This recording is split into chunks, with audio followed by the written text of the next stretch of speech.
कराची से शुरू होने वाले क्लैकर्स अब पाकिस्तान भर में फैल चुके हैं। हर दूसरे बच्चे के हाथ में क्लैकर्स देखे जा सकते हैं। मगर ये कब शुरू हुए और ये कितने खतरनाक हैं और यूरोप और अमेरिका में ये कब बैन कर दिए गए और इनकी तारीख कितनी पुरानी है, इसके बारे में आज की वीडियो है।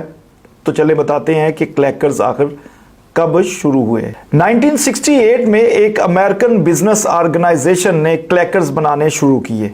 1970 के आगाज में यूरोप और अमरीकी मुआशरे में क्लैकर्स का इस्तेमाल अरूज पर पहुंच गया। हालांकि इन क्लैकर्स को बाकायदा वजन, रस्सी की मजबूती और दीगर कई चीज़ों को देखने के बाद बेचने की इजाज़त दी गई, मगर एक वक्त में इन बच्चों के लिए यही खिलौना इंतहाई खतरनाक करार दिया गया। इन छोटे छोटे रस्सी से बंधे गए बाल्स को black eyes, nose bleeds, knockers, click clacks, bangers और यहां तक कि इन क्लैकर्स का नाम जो है ब्रोकन बोन्स तक भी कहा जाने लगा, क्योंकि इन क्लैकर्स की वजह से बच्चों को चोटें आ रही थी। उनके नाक की हड्डी यहां तक कि उनके बाजू की हड्डी तक भी टूटने के कई वाकयात रूनुमा हो चुके थे। हालांकि अमेरिकन स्टैंडर्ड के मुताबिक 17 से जायद इकसाम के क्लैकर्स के वजन और मजबूती को टेस्ट किया गया और इनमें से एक आध कंपनी ही इस स्टैंडर्ड पर पूरा उतर सकी, मगर फिर भी इस एक आध कंपनी की वजह से भी बच्चों को खासी चोटें भी आ रही थी। सबसे ज्यादा खतरनाक बात यह थी कि बच्चे इनको दीगर बच्चों के साथ लड़ाई में इस्तेमाल करने लगे थे, जिसकी वजह से तकरीबन बच्चों के हाथ में एक खौफनाक किस्म का हथियार आ गया था। क्योंकि इसकी सबसे बड़ी वजह यह थी कि शुरू के जो क्लैकर्स थे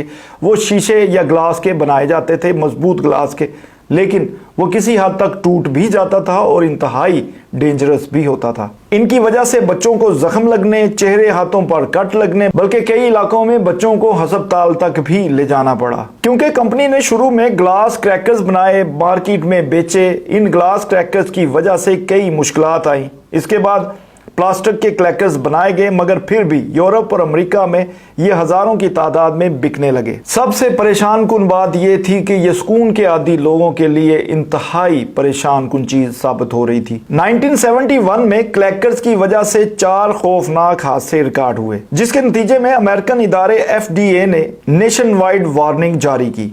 इसके बाद क्लैकर्स का इस्तेमाल रोकने के लिए टीचर्स, वालिदैन, पुलिस एहलकार, यहाँ तक के खुफिया एहलकार भी गलियों में इनकी आवाज सुनते और मतलूबा बच्चे या बड़े तक पहुंचने लगे। और इसके बाद इन क्लैकर्स को अमेरिका समेत मुख्तलिफ यूरोपीय मुमालिक में मुकम्मल तौर पर बैन कर दिया गया। 80 की दहाई तक क्लैकर्स यूरोप और अमेरिका में कहीं दिखाई नहीं दिए, मगर अब तकरीबन 40 साल बाद यही वबा कराची से शुरू हुई है, जो लाहौर से होती हुई पेशावर और पूरे पाकिस्तान में फैल चुकी है। मेरे ख्याल में इस बार 14 अगस्त पे जहां पे आप ढेर सारे बाजों की आवाज सुनेंगे, वहीं इन क्लैकर्स की आवाज भी इन बाजों के साथ मिक्स होकर आपके कानों को जरूर सुनाई देगी।